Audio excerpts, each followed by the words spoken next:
I don't even want to like try to talk about your project. So go on ahead and yeah, thank you.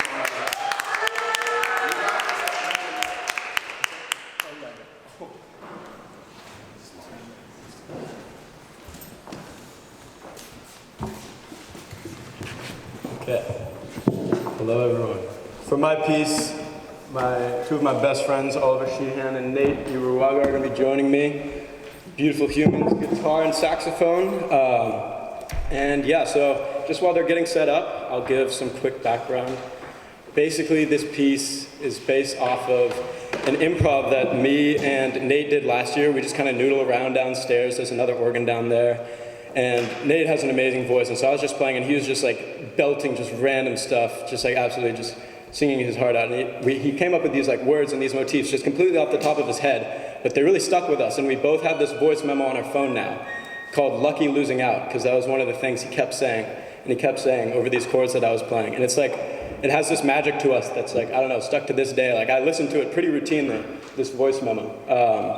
And so for this one other thing about that improv that we did was, it was downstairs, and so there's this transpose dial, which, you know, you can transpose the piece off a couple keys, and so it transposed my piano playing, or my organ playing, into a key that I'm very unfamiliar with. So the way I play piano and organ is pretty much all C major. I've never had really formal training, so until college I was just C major, C major, C major.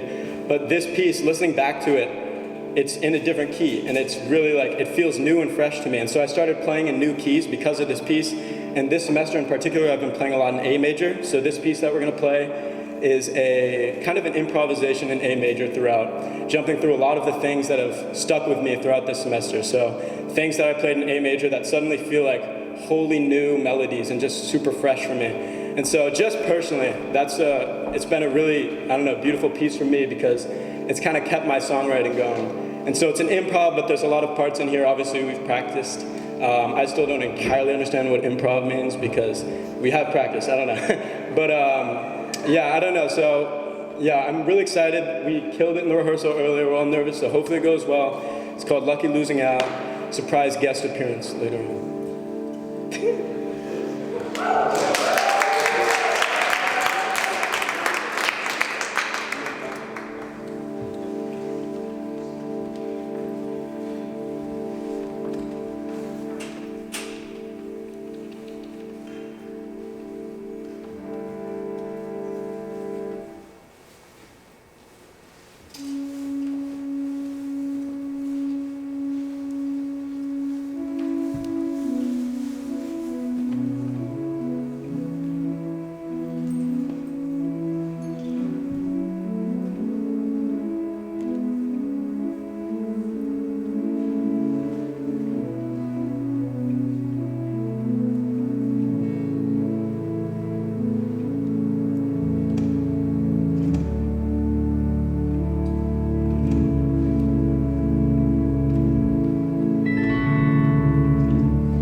When I was like 7 or 8 years old, I got I was at my grandma's house with a couple of my cousins, and I got like attacked by this dog, and when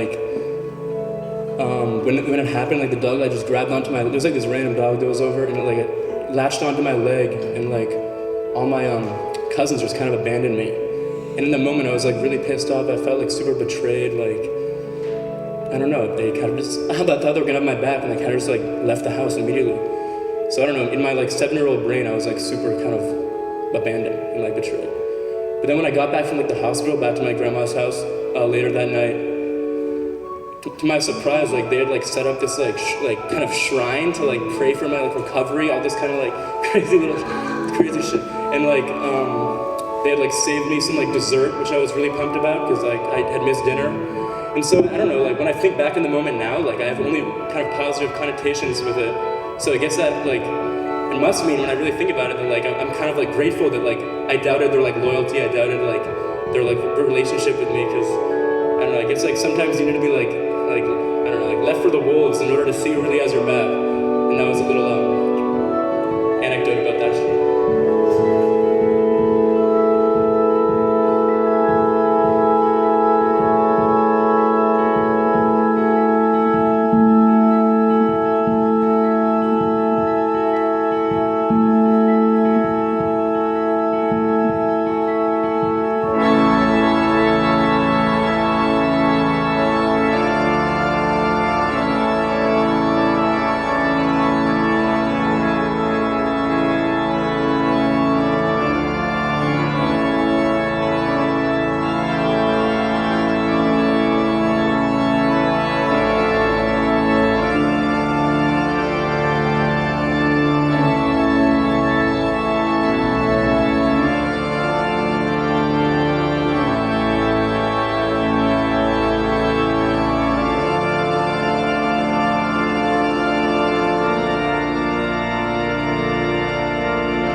My parents got divorced when I was pretty little, and growing up, I was never very happy about it, to say the least. I always felt like I was missing out, and somehow coming from a so-called broken home made it that my childhood could never be everything it could be. But it's been in recent years, coming to terms with adulthood, that I've realized that, I mean, it worked out the way it was supposed to work out. I've recognized my parents as being people who are imperfect, but also people I deeply respect. And my love for them has grown in a way that I don't think it could have if they had stayed together. So oddly, I wouldn't change a thing. As much as my younger self would disagree with me, I think it all worked out for the best, and I'm happy to say that's so.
going back, and that's a decision that I've been struggling with for a while, as you do when you decide to leave a place and move on, because part of me really wants to stay, because I've become incredibly fond and attached when you spend a lot of time in this place, but also part of me feels like it's the right time to make that decision, and I'm excited to see where it takes me. But right now, when I'm in the midst of leaving, the emotion can be very overwhelming and it can be intense. But I feel like for me, that decision has come at the right time.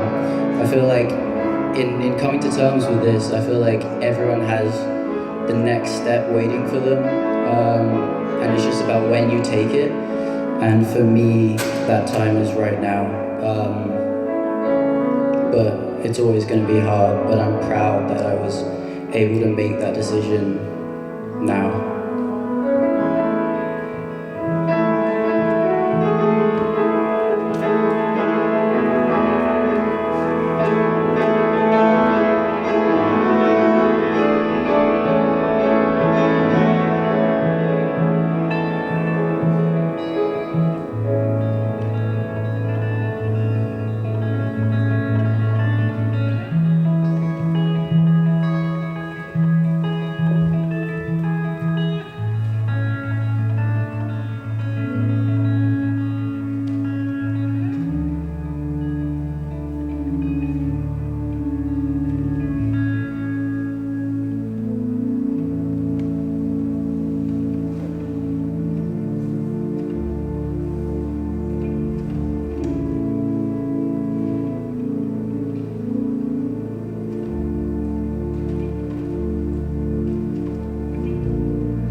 That was Soli, Gareh on the